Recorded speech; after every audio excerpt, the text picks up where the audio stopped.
Okay. Good evening.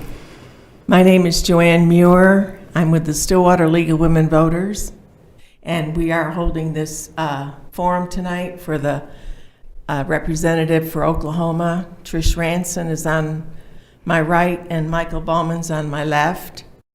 And they'll have, I ask that you turn off all cell phones, and they'll have 2 minutes for opening and closing statements. And we had a coin toss, and Trish won the toss, so she goes first. And then they'll have 90 seconds to respond to questions. And the timers are Susan Rackley and Ann Cougar, and they have the paddles there. You want to hold them up that say 1 minute, and then 30 seconds, 15 seconds, and then stop. You have a minute one? Yeah, okay. There, yeah, you have it. Okay. Okay? All right. And no personal attacks, and Deanna Homer and Gladys Allred will pick up questions. They'll hand out cards and pencils. You can write your questions down, and they'll bring them up to me. And we thank the candidates for participating in this tonight, and we thank all of you for attending. And I guess we can get started. So we'll start with Trish with opening statement. Fantastic. Thank you very much. Thank you for the opportunity to address Stillwater in House District 34. My name is Trish Ranson. I am the state representative for House District 34 right here in the heart of Stillwater. I have been the representative for the last 4 years. Before that, I was the music teacher at Westwood Elementary for 15 years. My husband and I and our 2 children moved to Stillwater in 2003. I originally grew up in Ponca City, so this was a good way of returning home and making sure that my parents' health was a little bit failing there, and so wanted to make sure that we made as much time with them as possible. In 2018 came the teacher walkout, and I was with the teachers from my school and my district that didn't literally walk, but I walked out of the classroom and went down to the Capitol. And what I found was a disconnect. And so I decided to run to make sure that public education was first and foremost for our state, and so that we could have a better future. So I ran in 2018, ran for re-election in 2020, and now here we are in 2022. My 3 main issues are public education and access to health care, whether that is mental health, regular health, or women's health, and then equal opportunity for all Oklahomans. So thank you very much for having this opportunity to speak with you, and I look forward to answering questions. Yeah, my name is Michael Bauman. I graduated from Oklahoma State University last year as a junior, and I got my first dip in politics whenever I worked on the Stephanie Bice campaign in 2020. And that really taught me that whenever you go door to door and you talk about the issues that most voters want, that most Oklahomans want, whether it's Republican, Democrat, Independent, Libertarian, we can find common ground, and that's what I'm basing my campaign on. I want to make sure that all Oklahomans have security inside their state. And one of the main issues I want to fight is to make sure we address the teacher pay gap between administrators and educators. I think it's outrageous that we have some administrators that are making 40 six-figure salaries while we have teachers making $40,000 to $50,000. Another thing I want to tackle is to get rid of the fentanyl crisis that is happening in Oklahoma. Right now, due to policies that allow our border to be open, we're seeing drugs pour into our country and our state. And one of them is fentanyl that is killing our younger generation. Over 80,000 people have died through fentanyl overdose, taking one pill and then falling asleep and never waking up. 136 Oklahomans have died from fentanyl overdose. And that may seem like a small number, but if your kid was one of those, your loved one was one of those, it would not be a statistic. So I want to get a wrangle on that. And then finally, I want to make sure that we are stopping the Chinese Communist Party buying up farmland all over Oklahoma. They already own enough land inside Oklahoma to fit the entire state of Delaware in. So I want to take that on. I will fight for you. I will fight for all Oklahomans and people of this district, and I humbly ask you to vote for me, Michael Bauman, on November 8th. Thank you both. Just a note here, I forgot to say that we also have a phone monitor, Pat Mullins, and you can call or text in your questions to the phone number on the banner here in front of me, 405-762-6613. And she will write your questions down and get them up here to me. So I guess we'll begin with Michael. What areas would you support to receive a share of the $1 billion American Rescue Plan Act, and why?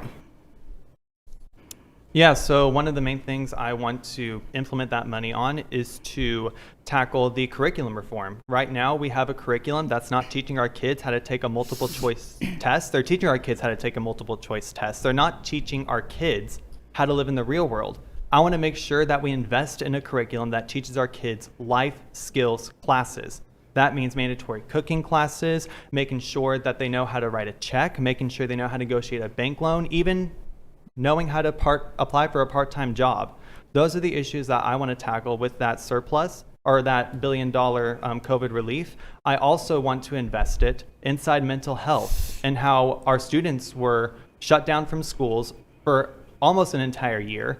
And they have, frankly, they are not getting the proper education with that shutdown. We are way behind in educating our kids. Their reading levels are down, their math scores are down. I would love to have that money to hire tutors, to hire mental health counselors, and make sure that our kids are not behind whenever they go up in the next grade level.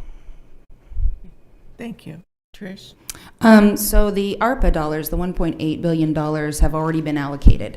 And of those funds went across the state in a lot of different areas. A couple of areas that benefit OSU, and for instance, is the nutrition program that is going to be working with athletes and working on nutrition issues and hopefully finding a landscape that we can use for going forward with our citizens across the state. So that is one of the issues. We also had Career Tech, had some money distributed to them. And then there was an extra fund that was created, the PrEP Fund. And in that fund was funds that were going towards infrastructure. And what we discovered when we had a company that was wanting to come to Oklahoma, there was only one business park that was close to being up to speed enough for that company. And so the idea that we need business parks across the state to be have infrastructure invested in. And so that is something that the PrEP funds were used for. There is a $30 million grant program that is set aside for business parks and airports outside of the Oklahoma County and the Tulsa County areas. And I think that those funds could probably be applied for from the city of Stillwater. And then finally, broadband. Broadband is the number one infrastructure issue that we need to deal with right now. Okay. All right, Trish, this is your question for you. Mm-hmm. There are many veterans in the Stillwater area and surrounding towns. What have you done or plan to do to support veterans continuing to receive care from wounds received fighting our nation's wars? So I think that's in response to health, correct? Mm-hmm. Okay, so we have the VA as a federal entity, and we as a state work with them to make sure that issues are addressed. There have been in the past issues as far as veterans have contacted my office to seek care, and so I have tried to be a bridge and an advocate for them as well. I also support legislation for our veterans because there should be no reason why we have veterans that are having housing issues or health issues after they return from service. So whatever, if there is an issue and we have a constituent that has a specific issue, I would be happy to see what I can do. Michael? Yeah, so I think it's no secret that the VA, especially the Oklahoma VA, is corrupt. And I think this is an issue that has been systemic. We are having issue after issue with veterans not getting care, some of them needing life-saving care, and they're told they're backlogged for 6 months. That's outrageous. This is the root cause of our healthcare system inside the United States, because if we cannot care for our veterans who fought our wars, who went to foreign lands to die for us, potentially, we're not going to take care of our average everyday American citizens. So I want to make sure we expand what Congress passed, the Choice Act, that allowed veterans to pick and choose what hospitals they want if the VA does not take care of them. I would love for that to happen in Oklahoma, but we need to take care of our veterans first and foremost. Like I said, it hasn't been a secret that the VA in Oklahoma specifically is corrupt. Several people, including Joe Kinstall, has spoke out about that. So I want to make sure that we protect our veterans and give them the health care that we need. Because if we're not protecting our veterans, we're not going to protect our average day American citizens. Okay, thank you. Mike, we'll start with you for this question. What is your position or stance on school vouchers? Yeah, so this is a position I actually differ from my party on. I do not support public tax dollars going to private schools. I think public tax dollars need to go to public schools. However, I am flexible on the option if a student wants to go to a public school that's different from their zip code. They shouldn't be barred by their zip code, because some public schools, some public institutions do have programs that a student needs. For example, if they need another mental health facility or they need another vocational school in that area that the other school provides. I think that's a good compromise for the voucher system, to making sure we provide school choice, but for public schools in case students do need that option. I've been told that I was too close to the microphone. I don't think I've ever been too close to a microphone in my entire life. So it feels really weird to be this far back. Public dollars need to go to public school. I mean, that we need to make sure that is a thing. The idea of taking per pupil expenditure and putting that to a private entity makes me have visions of what happened with Epic Charter Schools, and $134 million of taxpayer dollars have still not been accounted for. And there still has not been any consequence in that regard. Private schools choose who they enroll. And that is a fact. And if we are going to give public dollars to private schools, then they should be forbidden or barred from that. They should have to accept all students. That's what public school does. And public schools have an amazing impact on our students' lives. And we need to make sure that we are funding public ed properly, so that no matter where a child lives, that they have access to a quality education. This last session, we passed open transfer. So if you can transfer to another school, provided that they have capacity. And that is a big issue, because we need to make sure that we keep a quality ratio of teacher to students in our public schools. Okay. Trish, we'll start with you. What are your views concerning reproductive rights for women, and why? I believe that women should have the same rights over their own body as men do. So we need to make sure that a choice of women's health is the woman's choice.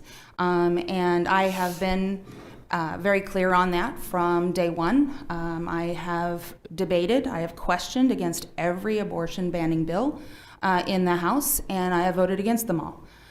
Because women make up 50% of our population. And when you say that 50% of our population cannot make decisions on their own body, then that is an issue. I think that we have had a lot of folks who never thought that Roe v. Wade would be overturned. And now I'm hearing on doors that it's gone too far with the ban that we have in our state. So I believe that we should repeal that. And if that takes a ballot initiative, or if that takes legislation, I will be in support of that. Michael? Yeah, so the issue with abortion is not a black and white area. It is probably one of the most gray upon gray areas our country has. And one of the main things I take issue with is that a lot of people say that life begins at conception, and then they pass legislation that doesn't reflect that. For example, if a woman is pregnant, I think she should ask for compensation for 50% of her medical bills while she is pregnant, because it doesn't take one to make a baby, it takes two to make a baby. And I also think that there does need to be restrictions on abortion. I really do. And I think there needs to be exceptions on abortion. For example, my personal exceptions are rape, incest, and life of the mother.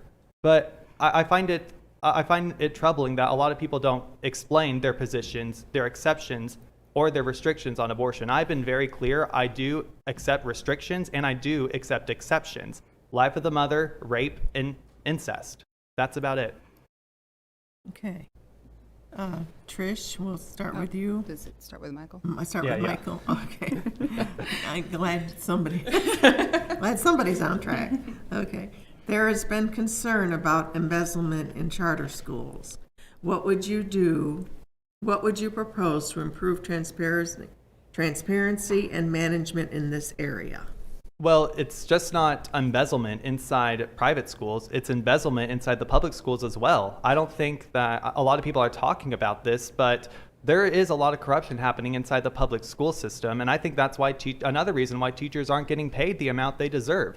I mean, we had it right here in Stillwater. A nutritional worker over the years that they have worked embezzled $200,000 of the taxpayer money into their own pockets. Yes, there was a problem with Epic Charter Schools. They are being investigated for that. State Auditor Cindy Bird has done an amazing job making sure that the people are held accountable. But I want to expand on that and making sure that public dollars are held to the same account as Epic Charter Schools. So I applaud that the state auditor is inspecting the public school systems, but I think every single public dollar needs to be accounted for. And that example of the embezzlement inside Stillwater Public Schools is just one school district out of one department of that school district out of 520 school districts all across Oklahoma. What else is not getting caught? And I want to know if those people are doing anything nefarious with our taxpayer money.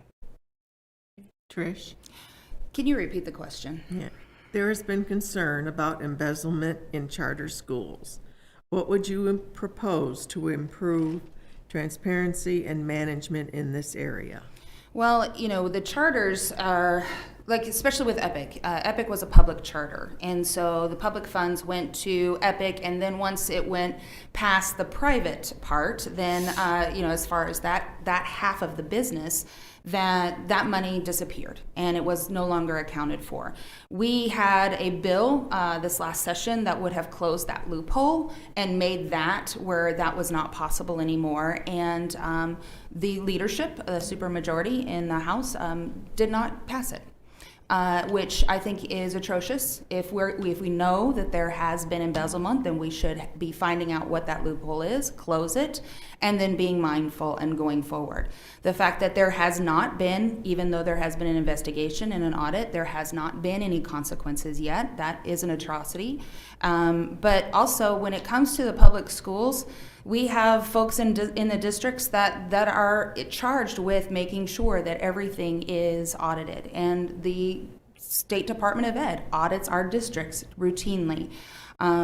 Yes, there will be bad players there in anything, but we need to make sure that we make that harder to do.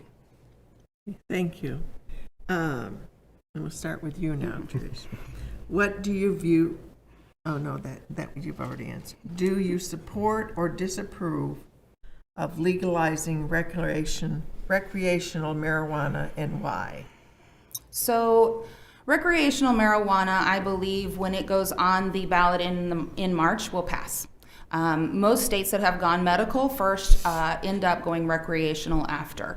Because of some of the restrictions that in the writing of the medical marijuana ballot initiative, there were a lot of issues that we had at the legislature that could not address. So I think if it goes recreational, then we can make some changes. Perhaps changing the age from 18 to 21. We have smoking as 21, drinking 21. It's possible that we could move it to that. We could also tax it differently. And so that would be a good thing. Not sure if that would make a sizable difference in the sense of money coming into the state, but that would probably be the next step. Okay, thank you. Okay, we'll start with Oh, wait, do I get to answer yeah, that you get to question? answer, yes. So, I think right now, with the current law with medical marijuana, it's already recreational. You can step into a marijuana place and with a stub toe, and you can automatically get a medical card. I think the current system that was passed with medical marijuana fooled a lot of people. I think a lot of people thought you had to have a serious medical condition to get a medical marijuana card. That's why I'm fairly hesitant with the next ballot initiative, because it could pass, and I really do think it will pass, where it has loopholes and stuff that people didn't really know about it. So that's why I want the legislature to get involved, so they can tediously write legislation and make sure that we can tax it properly. We can make sure that small mom and pop marijuana joints don't be afraid to get into the business, because they have to have thousands and thousands of dollars in cash on hand because they can't bank. They can't bank because it's banned federally. And a lot of banks don't want to get into that business because, as I said before, it's banned federally. So the legislature, I feel like, needs to tackle this issue and make sure that they can write laws that reflect what Oklahomans want, not something that's cobbled together by a bunch of medical marijuana businesses that can fool the people. Thank you. And I think, can you hear me now? Because somebody said you couldn't hear me before. Okay, you can hear me now. Okay, all right. I think we start with you with this one, Trish, right? No. With you. Okay. How would you respond to the fentanyl crisis as a legislator? Yes, so fentanyl is poison. I'm going to be blatantly honest. It's a poison that is murdering our children time and time again. As I said before, 80,000 Americans have already died from fentanyl overdose in the past year. 136 Oklahomans have died in the past year. I think it's outrageous and atrocious that we have an open border that allows that fentanyl to come inside our country and our great state. One of the victims of fentanyl overdose is ages under 25. That's the average amount of age for a fentanyl overdose victim. If I'm elected state legislature, I will write legislation and pass to make sure if you are caught with fentanyl, enough to have levied a distribution charge on that, you also get charged with attempted murder. There is enough buzz around fentanyl that if you have it, you know what it does, you know what it can do to people, you know it can murder people, you will be charged with attempted murder. Okay. Trish? So, having a strong stance like that, I mean, I understand that, but what ends up happening is that there are middlemen, and the ones who are truly committing the crime aren't the ones who pay. It's the person who needs to make an extra buck so that they're going to deal the drug.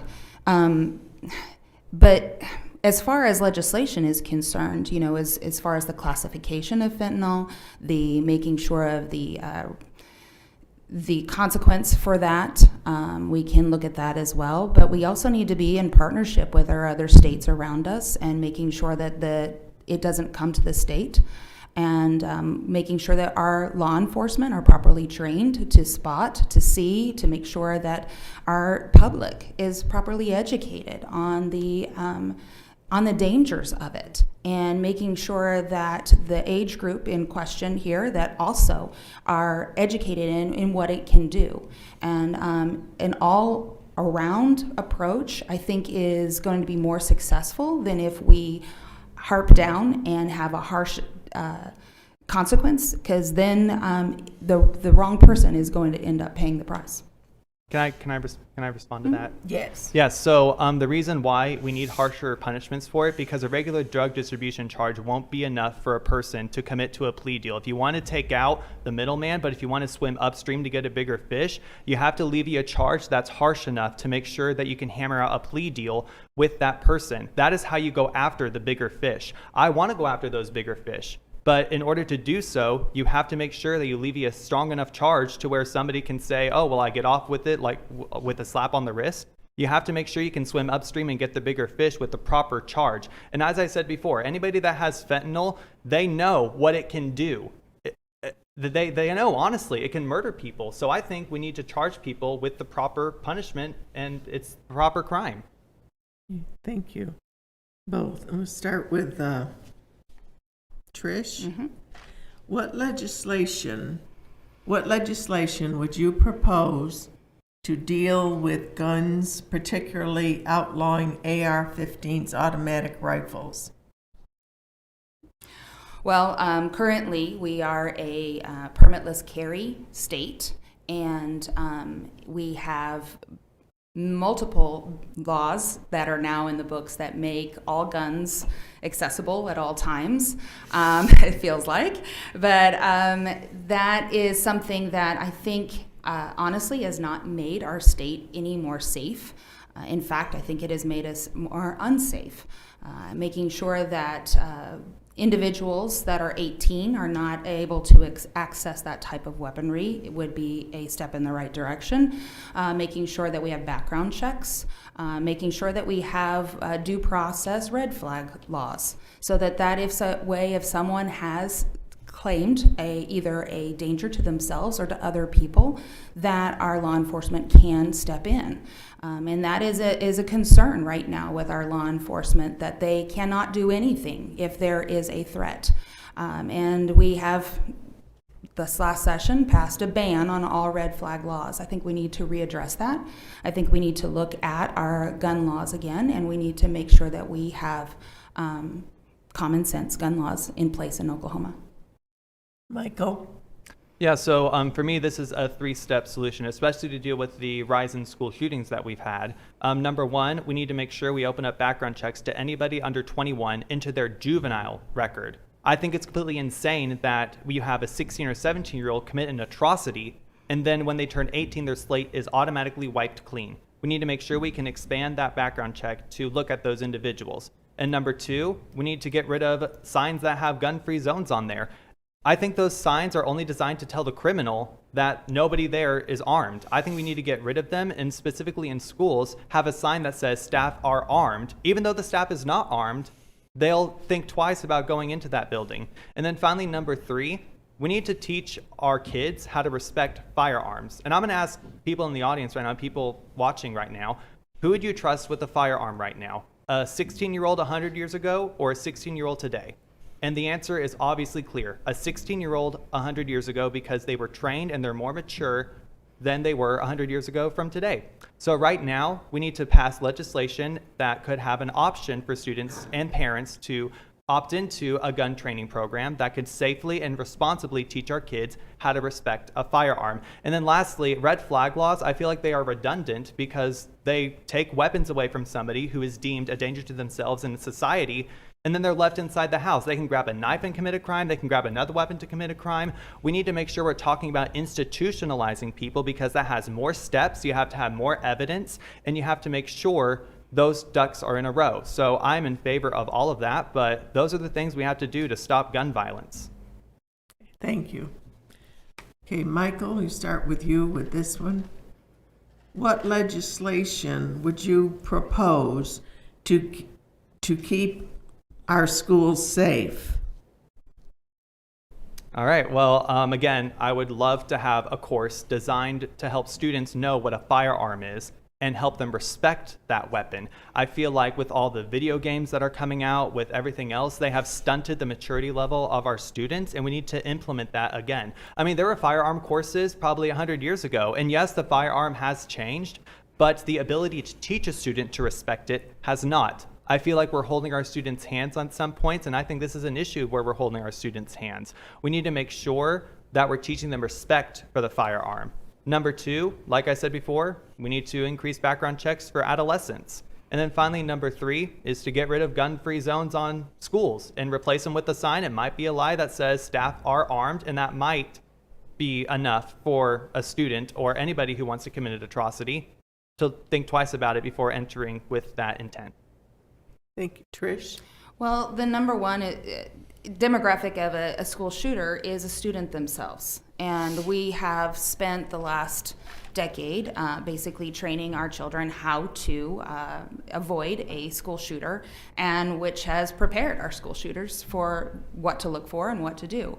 The idea of a sign that says staff are armed, even if they aren't, lying to children doesn't work because they will know the truth. And I think that is is not wise.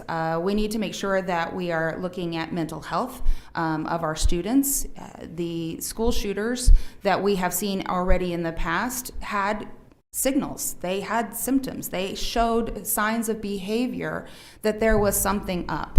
And our staff and our teachers there's not enough time in the day to address every need. So we need to make sure that we have school counselors in the schools, that we are talking about doing things to make sure that we understand about treating others the way we want to be treated, and the quality of life and the sanctity of life in that regard, and making sure that that is what we're teaching our students going forward. Yeah, can I add to that? Yes. But yes, and also what I like to do with regards to mental health, I feel like we have a lot of times seen school shooters post on social media about what they're going to do, or they hint at what they're going to do. And then time and time again, we see the social media companies take that post down immediately without notifying the local authorities. And that might be an algorithm thing, that might be an actual human being. From what I understand, most social media posts are monitored by an actual live human being. I would like to open up and have a conversation about maybe holding social media companies accountable whenever a student does threaten to shoot up a school. Instead of taking the post down, why not just leave it up so other students can see what they're about to do and warn local authorities? I think that's a good first step, and we need multiple steps rather than that, but that's a good first step and a good conversation starter on how to stop these school shootings, because yes, the representative is correct. It is mostly students that commit school shootings, so why don't we target on how they're going to let people know they're going to commit it, because most of the time they do, and it's on social media. Okay, Trish, Yes. what legislation would you propose to deal with hate crimes? Well, it's that's First Amendment, freedom of speech, and so that's a really hard thing to address in the sense of whether or not someone is being hateful with their speech online or in person. I think when it gets to the point of threatening life and that type of thing, then we step in, and that those laws are already on the books. I think as far as when it comes to hate speech in our rhetoric, with the idea that we have so many things in our society as like I'm just telling you how it is. I mean, that's a really big issue there. And we see it on television, we see it in social media, all of those things. And it's, the idea of, yes, let's stop listening to that. That's an issue too. But as far as legislation is concerned, we have to make sure that that whatever legislation we pass does not go against federal legislation, make sure that we're working in partnership with one another, and to make sure that we are taking people's threats and taking them seriously. I think that's back to the red flag law. I mean, I think we need to make sure that we are taking threats seriously. If someone is fired from a job and they say that they're going to come back with their gun, I think we should take that seriously. And right now we can't because of the ban on the red flag laws. Thank you. Michael? Yes, so it is a First Amendment issue. And I think if we start policing specifically speech, that's whenever the country, I feel like, falls apart, because it's very nuanced, it's very subjective if we start policing different levels of speech. Now, in regards to hate crimes, there are already federal hate crime legislation that has been passed. So in regards to actual hate crimes, yes, that is a problem. People need to be prosecuted for that. But in regards to policing speech in general, I think that's a very dangerous path to walk toward, because anybody can interpret anything as hate speech. Thank you. Okay, Michael, we'll start with you. Do you support or disapprove of transgendered adults and children receiving equal treatment pertaining to hospitalization procedures, schools, and public restrooms, and why? Ooh, that's a lot. So right now, with whenever we talk about adults, people who are over the age of 18, I do not care whether or not you're blue, you're purple, whether you're gay or straight, or you're transgender or you're not transgender. If you're over the age of 18, you deserve to do whatever you want with yourself. Now, in regards to minors, I think it's outrageous that we have some people that say you can transition whenever you're 12 or 13 or 14, but you're not allowed to get a tattoo until the age of 18. So I think it's a gray area, honestly. There are some issues that, frankly, we can't really discuss about, because I said some people are policing speech and say that some speech is hate speech. But with regards to the bathroom issue, I think with children, you have to separate them by biological sex. I think it's completely bonkers that we have people that want to put 2-year-olds, not 2-year-olds, second graders, inside a bathroom with girls. That's not going to work. It has been proven it hasn't worked in the past. I just think we need to have solutions that properly understand the circumstances, like I spoke about in the school board meeting, that high school can have a separate bathroom for those individuals. And I think that's a fair compromise that had been implemented. Thank you. You know, when we talk about trans and we talk about LGBTQ, the whole population, when we try to divide ourselves, I think that's really a concern. And the idea of adults versus children, when this population is very susceptible to suicide. And it is hard to be an adolescent just on a normal day. Being different is even harder. When we have hate speech and rhetoric that makes them feel even worse about themselves, and I think that is a really big concern. And the idea of hormonal therapy in adolescence, that is a parental issue. If my child who was an adolescent wanted to get a tattoo, I could give them parental permission to do so. Children who are going through hormonal therapy do not do it on their own. They have parental support and the parental okay to do so. So I think we're getting into parental rights in this. And I want to make sure that no matter who we are, that we are able to live a full life in this state. That we don't have to think about, well, do I look a certain way, and so should I have to act that certain way?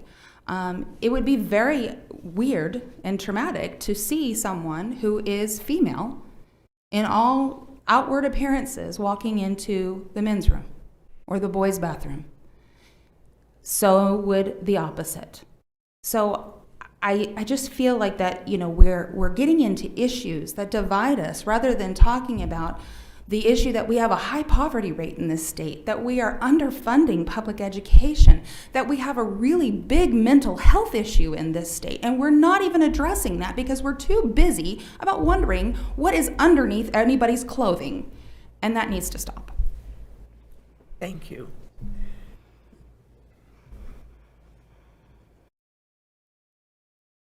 We'll start with you. Sure. With Trish.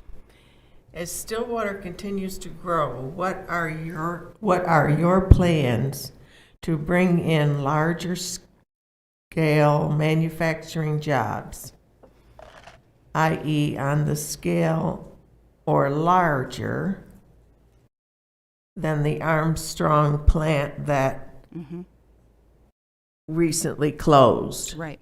Okay. You know, the Stillwater Chamber is looking into how do we diversify our workforce, and we lost Armstrong. And so how do we gain a business there? Is there a business that could take that building and take over with the facilities that are already there? Could we build out in the business park area? And that's something that the Stillwater Chamber is working on in doing so. The idea of the prep funds that I mentioned earlier is really interesting in the fact that that could be something that we do to add to the infrastructure of our business park that would attract businesses coming forward. But I do know that the Stillwater Chamber has been working tirelessly on trying to make sure that we are going out and recruiting, but also making sure that we're working with the incubators at Meridian Tech, as well as the OSU incubator, of building entrepreneurship and our own businesses so that way they have a place to grow within our community. Thank you. Michael?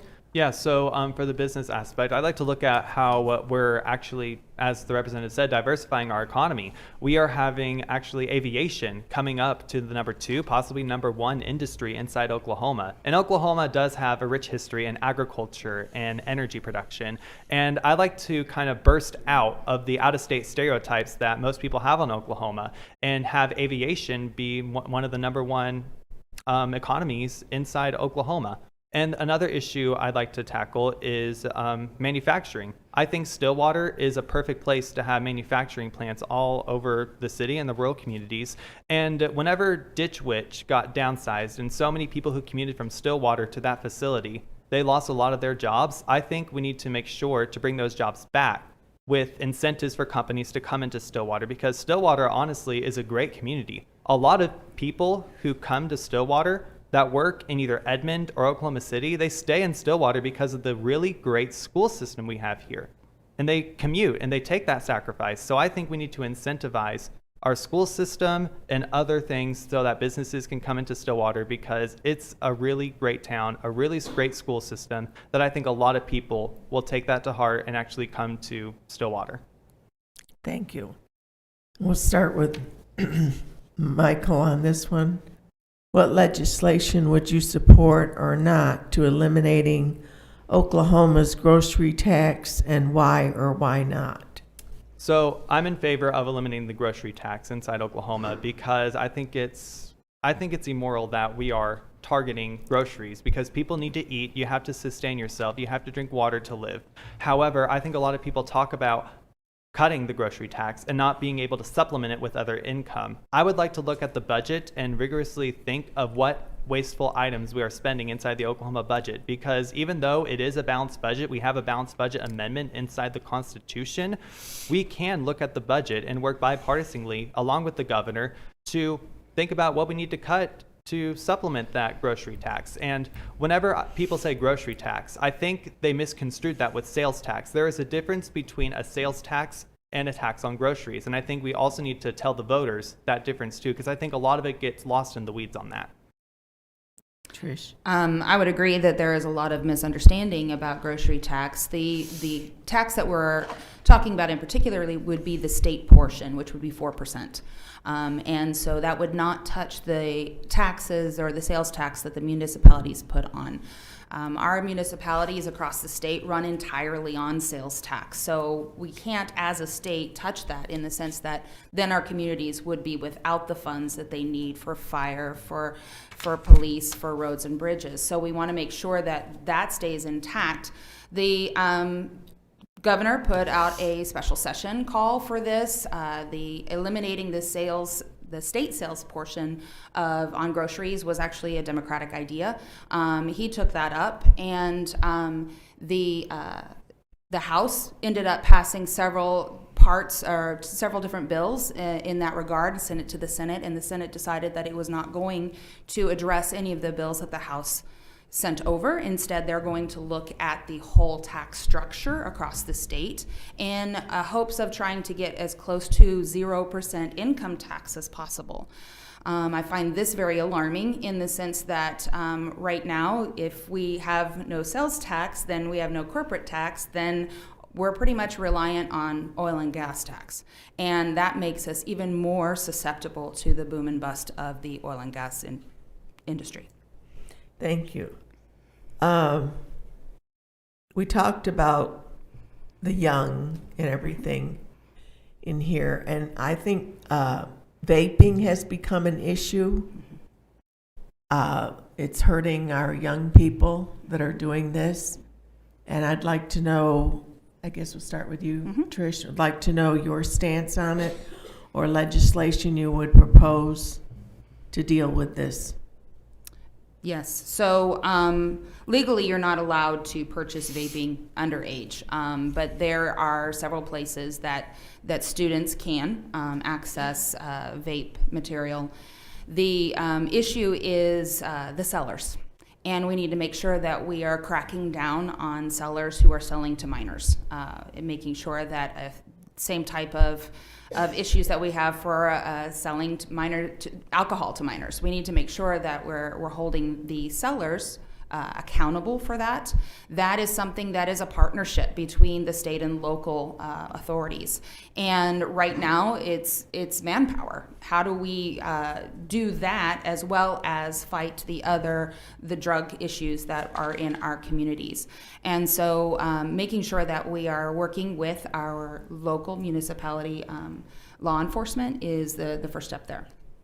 Thank you. Michael? Yes, so a lot of people do not know this, but you can actually be under 18 and purchase not a vape product, any product that has juice in it or non-nicotine in it.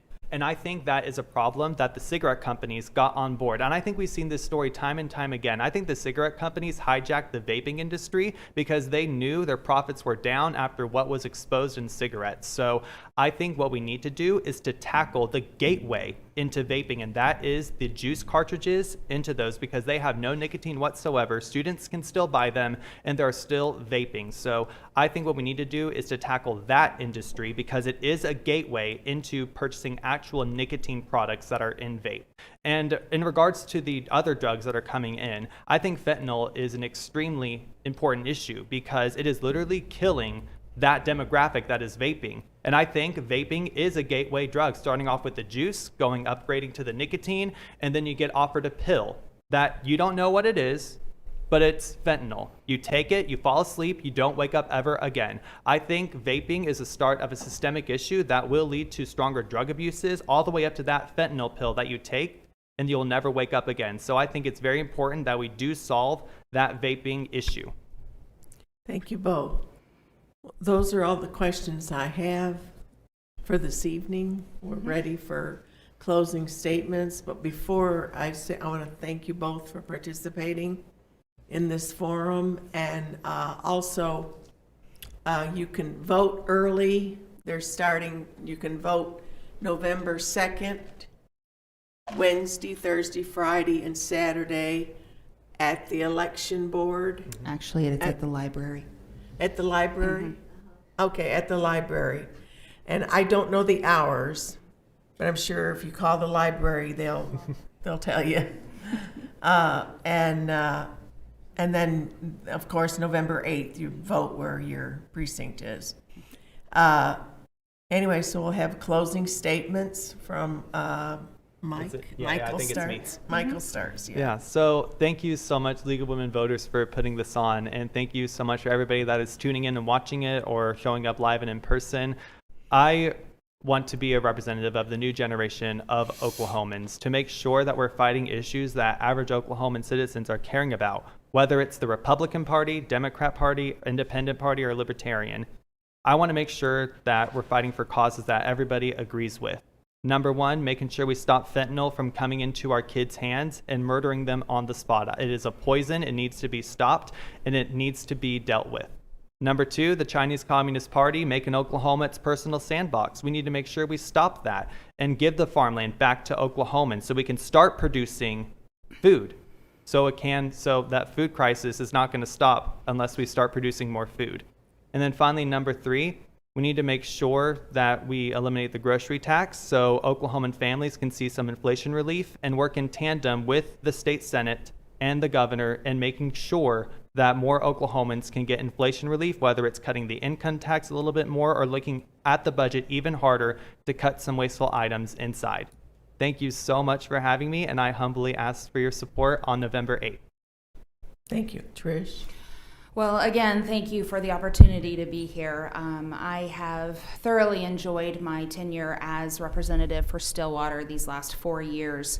In 2018, I saw a need and believe that I could be the person to step into that position.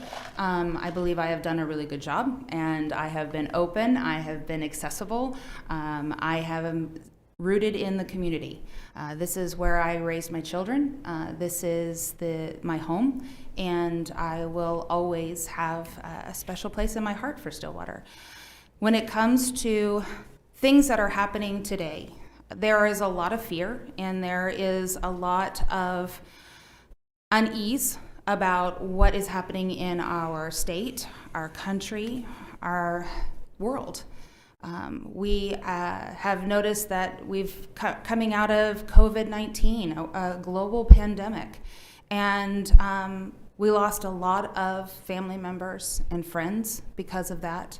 And we have realized that we're not as superhero as we think. And so, and we've been separated because we've been isolated. And now we're getting to the point where we need to get back together and gather and work together to make a state better. And that is something that I look forward to. And I humbly ask for your vote on November 8th. Thank you. Thank you both, and thank the audience for your participation. That will close now.